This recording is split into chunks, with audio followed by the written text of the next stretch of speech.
Hey, what's up, guys? Neil M. Petit the third here, and today we're gonna talk about "We Don't Trust You" by Metro Boomin and Navadius Wilburn.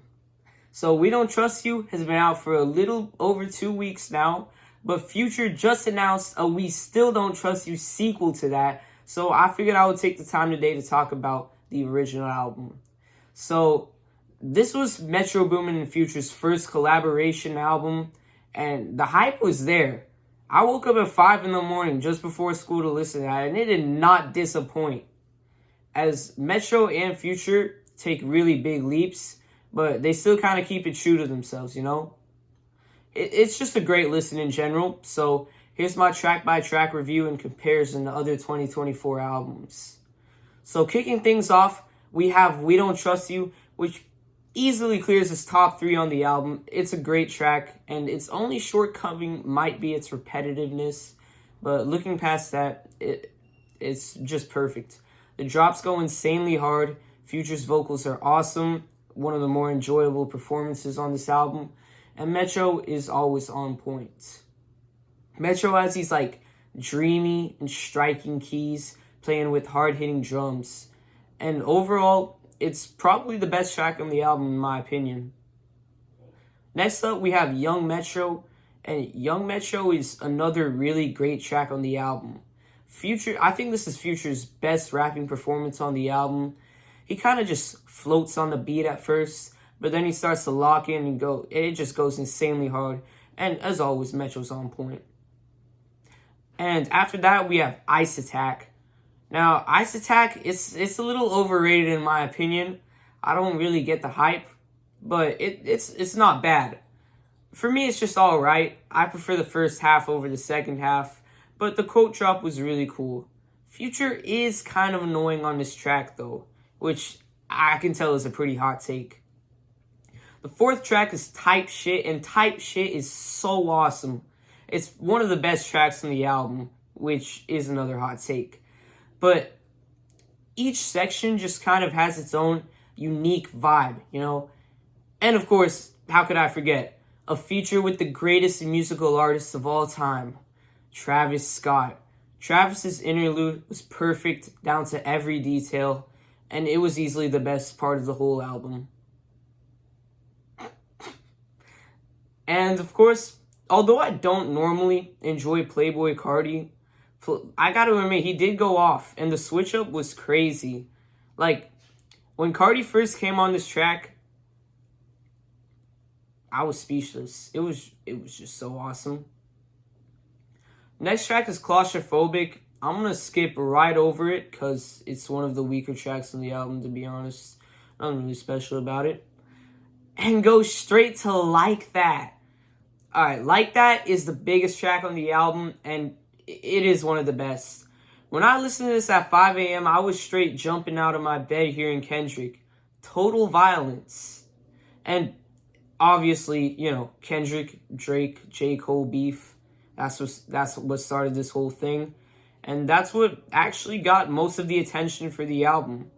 But just even the other elements, like the production, like the do-do-do-do-do-do-do, that was so awesome. I mean, I wouldn't say it's the best on the album, which a lot of people would say, but it is damn near up there. Besides, it's Kendrick on the track, so it's impossible to not give it a listen. Slimed In is a good track, but it's kind of dull compared to Like That. And Magic Don Juan is easily one of my least favorite tracks. I don't get the sinister production, and Future's vocals just sound really weird at first. Magic Don Juan is just not it. But the next track, Cinderella, it's amazing. The dreamy beat, flow, and of course, the greatest musical verse of all time by the greatest musical artist of all time, Travis Scott. Travis he just redefines the concept of music with this verse. It's perfect. And, oh yeah, Future. Yeah, Future goes pretty good on this track. Running Out of Time, it takes a more poppy, cinematic approach, and I will say this, it is easily the most understandable. On my first listen to the album, this was the best track to me. It's really good. The keys are great. Future really has a lot of emotion in his vocals, which I enjoy. And hooks are great, verses on point, and of course the production. Fried is a little basic, but it hits. So for that, I'll let it slide. Nothing really special. It's just generally pretty good. Ain't No Love definitely grew on me the most out of the whole album. The atmosphere is great, Future is great, and Metro really manages to make something great out of keys and flutes. But next up, we have another one of the best tracks on the album, Everyday Hustle. Everyday Hustle it's the most unique track on the album. It uses a jazzy, brassy sample with a great vocal chop, which surprisingly goes really well with Future. I like how instead of adding the kick last, which producers would normally do, he has a hat last, kind of to just like connect everything together and complete the beat. Rick Ross was great on this track too. GTA, it's not too good, but it's not as bad as Magic Don Juan. And Future's dry as hell, and Metro's surprisingly generic on this track. It kind of just sounds like a basic trap song.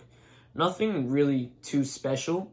Seen It All is underrated. Future doesn't sound like he just woke up for once, and the production is basic but enjoyable, and the final two tracks of the album are great.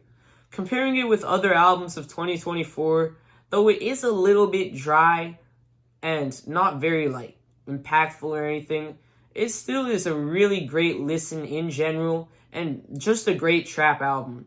It's definitely ahead of releases like Vultures 1, 2093, but I'd put it behind Blue Lips and American Dream.